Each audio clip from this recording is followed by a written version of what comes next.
Smart Business. Smart listeners, percaya nggak sih di dalam kehidupan kita tuh gak hanya apa yang terlihat aja itu yang ada gitu, tapi apa yang gak bisa dilihat atau cuma terasa sebenarnya tuh juga ada loh. Yang salah satunya mungkin bisa kita sebut sebagai energi, dimana kadang ini bisa jadi daya ungkit dan pendukung begitu ya dari effort yang sudah kita lakukan.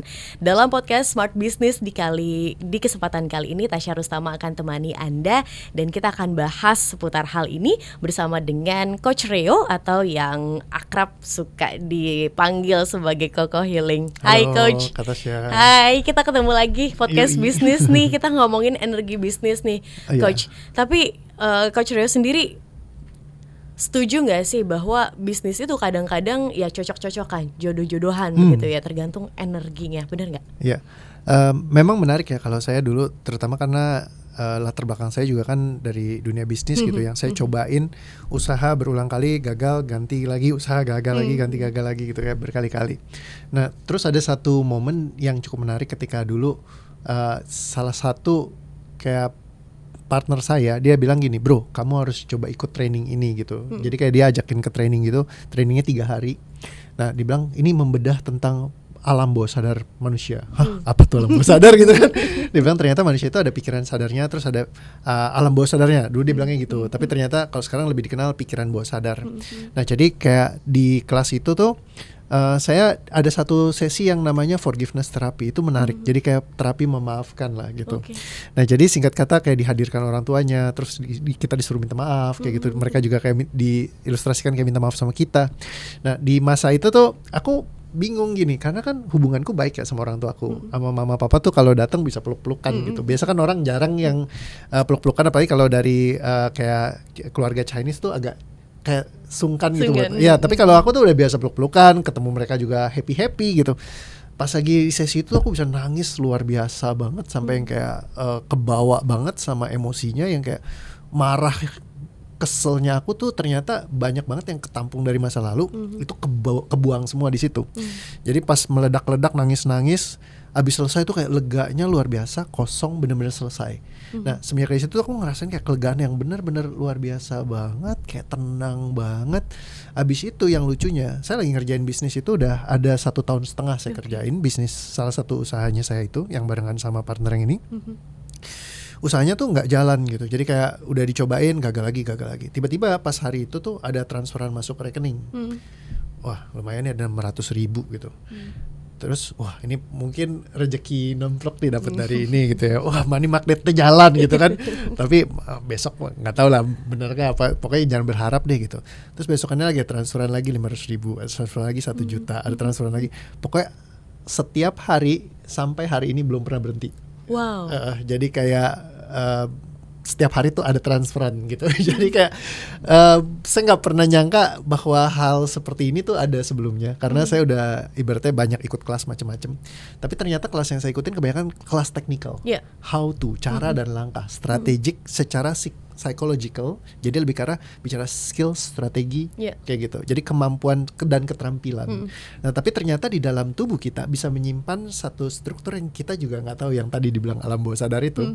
Bahwa secara pikiran sadar saya merasa hubungan saya dengan orang tua saya baik-baik aja. Tapi hati-hati di situ. Bisa jadi kita berpikir baik-baik, tapi tubuh kita berkata lain.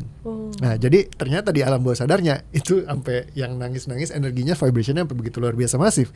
Jadi itu yang sesuatu yang saya nggak tahu banget gitu. Nah, mulai dari situ saya jadi kayak fanatik banget sama nih alam bawah sadar, kayak gue mesti tahu nih isinya apa aja gitu. Jadi kayak akhirnya saya keliling tuh buat ngertiin di sana gitu. Nah, akhirnya along the way saya banyak bantuin kayak klien-klien saya memang yang kayak memang business person, C-level segala macam. Anda bisa lihat lah track recordnya di TikTok saya gitu ya. Nah, itu memang ketika dibantu mereka ngerasain kayak performance mereka tuh naik banget gitu. Kalau saya ngerasain lebih karena gini, karena kita di Indonesia misalnya selalu didoktrinasi namanya sama orang tua itu kita perlu hubungannya baik, ya kan. Kalau anak durhaka biasanya rezekinya Seret. kayak gitu ya. Jadi itu udah ditanemin dari kecil Iya. kan. Nah, karena ditanemin dari kecil itu jadi kayak base foundationnya dalam sistem kita. Sehingga secara pikiran sadar, mungkin saya pengen sukses, pengen berhasil. Secara bawah sadar, tubuh saya tuh masih, lu nggak layak berhasil deh, lu masih nyimpen dendam kayak gini, masih benci sama orang tua lu sebenarnya. Jadi walaupun di pikiran baik-baik aja, tapi di bawahnya belum kan. Nah itu yang ternyata yang nggak sengaja mungkin hambat gitu. Jadi begitu dia kebongkar pecah waktu itu, selesai semua ya sudah, hubungannya baik. Abis itu rezekinya jadi kayak ngalir terus. Nah mulai dari saat itu pola-pola lama yang dulunya kacau-kacau itu ke distract tuh. Jadi akhirnya ya rezeki bisa datang bahkan di bisnis yang tadinya saya jalanin yang gagal juga gitu. Tapi kok setelah dijalanin malah bisa bagus gitu. Jadi kayak sesuatu yang menurut saya ada memang hal yang ya tubuh itu kan manusia ya, tubuh, pikiran dan jiwa gitu ya. Ada spiritnya juga gitu yang kita vibrationally kayak contoh mau ketemu teman kita mungkin lagi ngobrolin tiba-tiba orangnya nongol gitu. Terus lagi keinget tiba-tiba dia telepon gitu. Lagi pengen bakso tiba-tiba tukang bakso lewat. Jadi kayak boleh bilang cocokologi, tapi cocokologinya sering banget muncul. Nah, jadi ketika kita masuk vibrationnya tepat, kita tuh kayak sering dipertemukan kayak terundang lah di momen-momen tuh yang serupa juga. Nah dulu sih aku nggak ngerti itu, tapi ya karena ngelihat buktinya sangat banyak ya akhirnya ya mau nggak mau jadi oke, mungkin hukum seperti ini memang beneran ada gitu. Nah jadi kurang lebih kayak gitu sih. Oke. Karena aku pribadi percaya dengan energi itu begitu ya Coach, bahwa kalau misalnya kita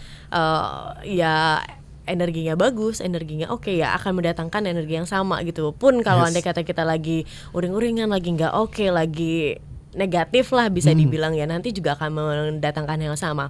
Kita kan di bisnis maunya sukses, maunya lancar begitu kan ya.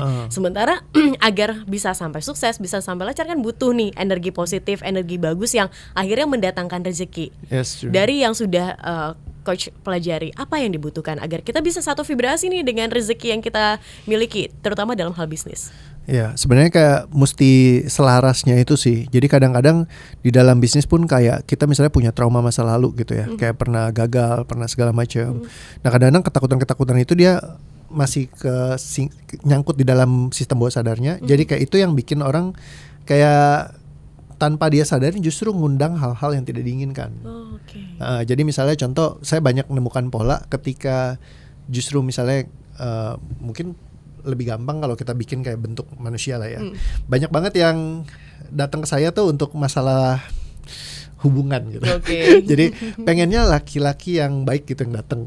Tapi yang muncul laki-laki yang jahat melulu gitu. Kenapa? Karena ternyata dalam hatinya itu masih takut sama laki-laki jahat. Nah ini jadi kalau misalnya pas lagi kepikiran gitu, saya pengennya laki-laki baik. Kenapa? Kalau ditanya kenapa? Karena saya takut ketemu yang jahat lagi.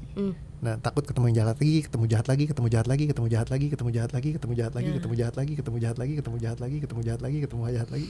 Ini jadi kayak canting di dalam bawah sadarnya. Akhirnya ketemu laki-laki yang kelihatannya baik, tapi sebenarnya jahat karena vibrationnya masih cantingnya barengan gitu. Sama kayak kalau di bisnis juga begitu, dia pengennya sukses tapi aduh gimana ya kalau gagal lagi,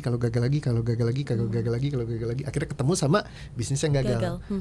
Jadi semakin kalau kitanya beresin, dia jadi nggak ada energi yang mancingnya ke vibration yang lain gitu. Benar-benar ketika mikirin bisnis, kenapa kamu bisnis pengen berhasil? Bukan karena saya takut gagal, bukan karena saya takut miskin, bukan karena saya takut susah. Tapi benar-benar saya pengen bisnis ini berhasil karena memang saya mau ini berhasil. Karena saya memang pengen bikin keluarga saya lebih happy, bahagia semuanya. Pokoknya pengen ningkatin kualitas hidupku. Jadi kayak secara vibrationnya kayak gitu, di belakang sini udah kosong nih, udah gak ada lagi yang negatif. Kita akan invitingnya yang benar-benar yang kita mau. Nah, jadi dia clean, benar-benar selaras, tubuh, pikiran, jiwa inline. Kayak gitu. Wow. Ini saya pelajarin ketika saya membesarkan anak, Coach, di mana saya ilmu parenting bilang bahwa dunia tuh nggak menerima, mereka tuh nggak menerima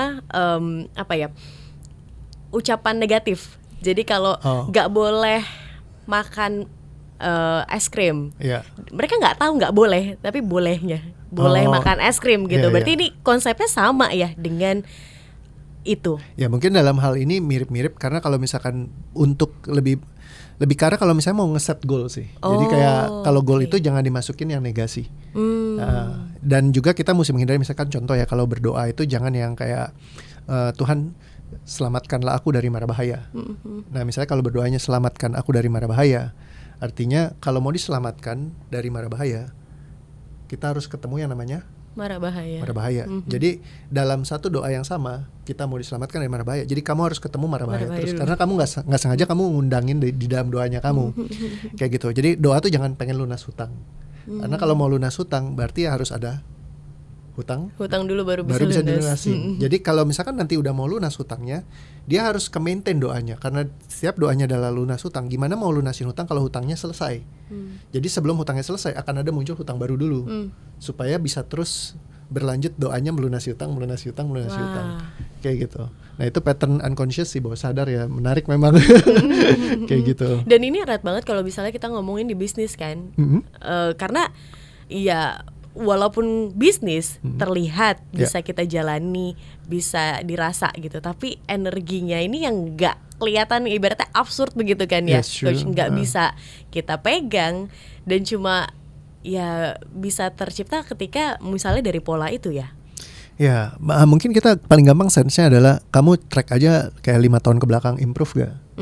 Ya kan, kalau hidup kamu kayak jalan di tempat atau gak banyak improvement, atau kamu udah coba banyak hal tapi masih gagal terus-terusan, mungkin ada pattern unconscious yang kamu gak sadarin. Jadi kayak mungkin entah mental block atau apa segala macam yang bikin kamu punya ceiling. Misalkan kayak banyak ketemu ceiling yang kayak mentoknya, misalkan income saya tuh di 200 juta misalkan. Kalau ketemu di atas 200 juta tuh kayaknya langsung ada sesuatu yang bikin dia balik lagi ke 200 juta misalnya kayak gitu. Jadi kayak polanya tuh dia stuck di angka-angka tertentu. Nah ada yang kayak gitu. Nah jadi mereka bisa nyangkut di dalam sistem. Kayak saya contohnya yang menarik sih, yang pas kasus saya juga lumayan, karena dulu saya mentok di angka 40 juta. Jadi kayak kalau mau tembus 40 juta per bulan tuh gak bisa. Jadi kayak selalu range uang saya tuh di 40 juta terus.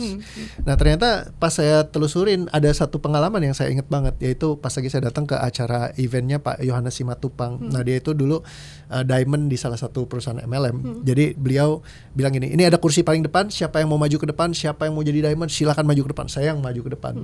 Abis itu dia gayanya kan emang, kalau Pak Yohanes tuh apa ya, kayak nyemangatinnya tuh, emang kamu bisa, saya nggak yakin kamu bisa sukses gitu dapat jadi diamond 40 juta penghasilan, nggak mungkin lah, kayak dia bilang begitu. Emang bisa? Terus saya bilang bisa Pak, gitu kan. Ya namanya anak kecil kan semangat aja, bisa Pak, saya pasti bisa gitu ya. Pokoknya saya janji. Kamu berjanji kayak gitu? Saya berjanji gitu. Ternyata janji hati itu nyangkut di situ. Jadi income saya 40 juta per bulan. Jadi pas mau naik balik lagi nih settingannya diamond nih 40 juta gitu kan.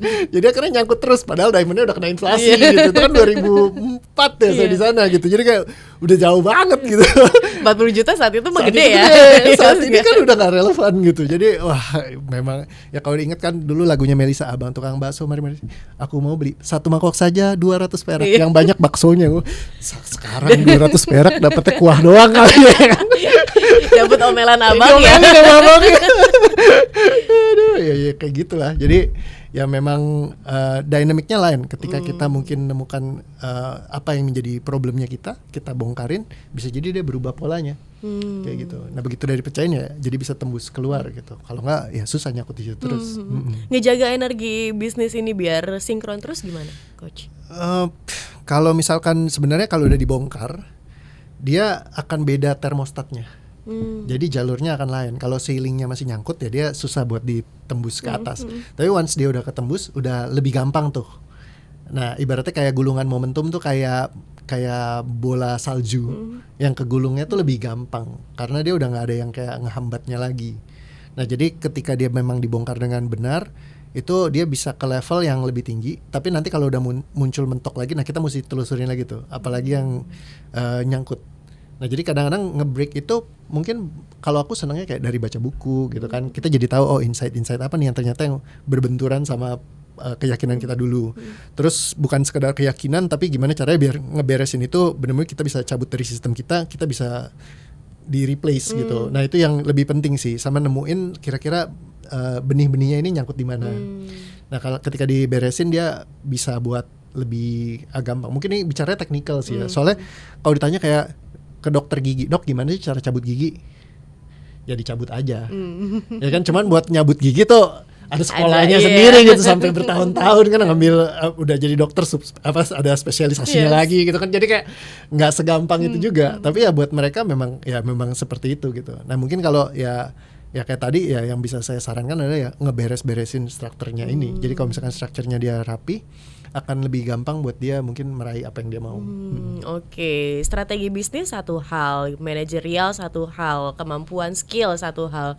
Tapi jangan lupa juga ada faktor X kalau dibilang gitu ya. Faktor X, ya. Energinya ini yang mungkin bisa dibalance. Kalau misalnya merasa masih aduh kok saya nggak bisa ya untuk reach out yang lebih lagi gitu, mungkin butuh seeking help. Coach Ray bisa bantu mungkin ya. Bisa di reach di mana? Reach out. Kalau aku biasa masuk di @kokohealing di TikTok sama di Instagramku bisa. Oke. Kayak gitu. Jadi silahkan kalau misalnya mau main-main, mau tahu gimana konsepnya, langsung bisa di reach out di Instagram dan juga TikToknya Koko Healing. Thank you. Ya, makasih Kak Tasya. Kita tutup dulu ya episode Yo. kali ini, dan terima kasih juga untuk Anda smart listeners yang sudah bergabung bersama dengan kami. Akhir kata saya Tasya Rustama dan Coach Rio. yes, kami pamit. Sampai jumpa. Ya. Smart Business. Lead you better.